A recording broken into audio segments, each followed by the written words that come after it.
Hello children, today we are going to read a very small and sweet poem.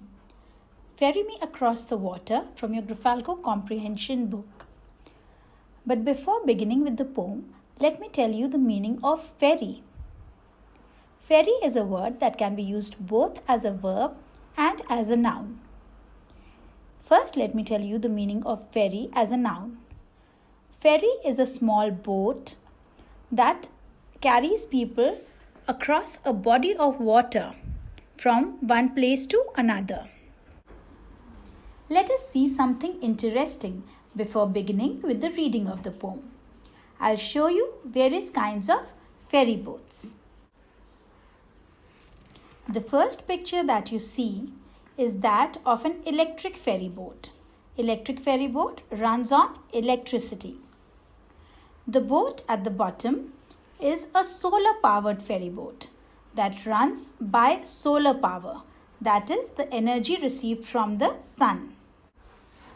In this picture, you can see some vehicles being loaded on a ferry boat. So, ferry boats carry not only people but vehicles also from one place to another on water. Now, these pictures look familiar, don't they? Yes. They are from our own city. They are the wooden ferry boats of Varanasi. In the first picture, you can see the normal wooden boats, and in the second picture, you can see the bajra or the bigger ferry boats. These bajras are very famous with people in Varanasi, and not only in Varanasi but all over India and maybe abroad. It's reading time. But before we begin to read, I would like to remind you to please pay attention to the pronunciation and the intonation while the poem is being read. Have a look at this picture carefully. Here you see a boat, a boatman and a passenger. Now we'll start reading the poem. Ferry me across the water, do boatman do. If you have a penny in your purse, I'll ferry you. I have a penny in my purse, and my eyes are blue. So ferry me across the water, do, boatman, do. Step into my ferry boat, be they black or blue, and for the penny in your purse, I'll ferry you. Before beginning with the explanation of the poem, I would like to tell you the meaning of ferry as a verb. Earlier, we have read ferry as a noun. Now, ferry as a verb means to carry or move someone or something on a vehicle, such as a boat or a car, usually for a short distance between two places. We have seen earlier that ferries are used not only to move people from one place to the other, but also to move vehicles and other goods.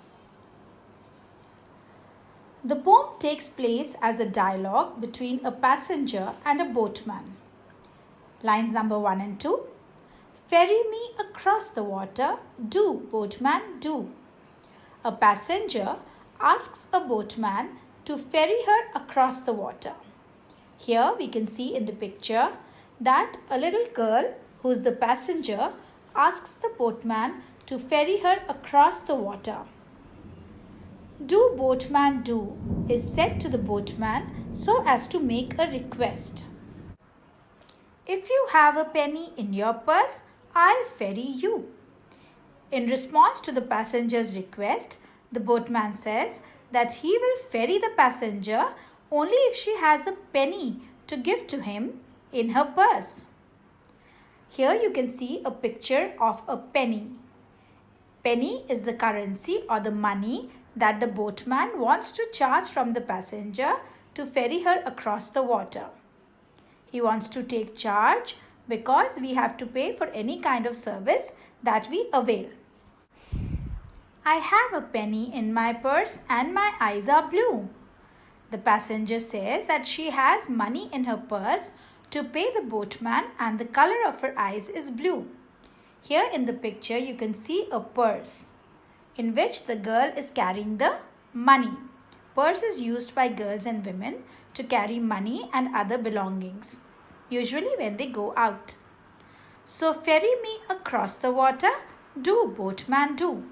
Now the girl says, I have money in my purse to pay you and the color of my eyes is blue. Therefore, you should ferry me across the water. Therefore, the boatman should ferry her across the water.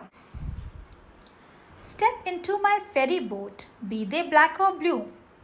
On hearing what she said, the boatman says that the passenger can step into the boat to be taken across the water. He also said that the color of her eyes might be blue or even black.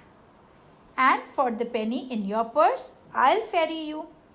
He says that irrespective of the color of her eyes, he would ferry her across the water for the money she has in her purse.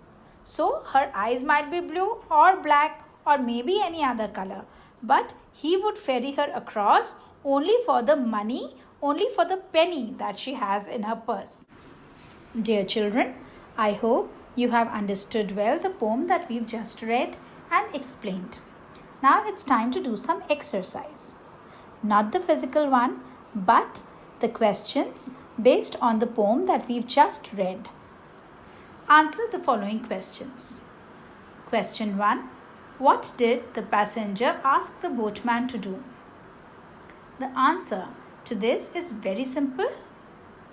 You will find it in the initial lines of the poem. The only thing that you have to remember is to change the verb in the question to past tense when you are answering the question. Like the verb in the first question is ask. You will change it to asked, that is the past tense of ask, in the answer. What did the passenger ask the boatman to do? The passenger asked.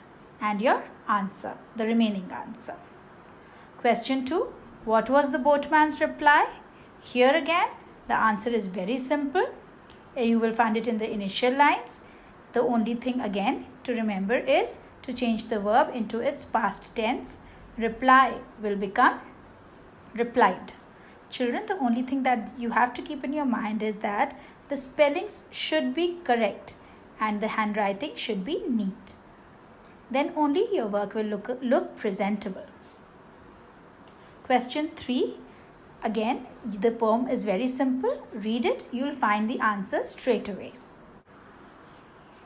Here are questions 4 and 5, which again are very simple. I think I do not need to help you in them. You are more than capable to do them yourself.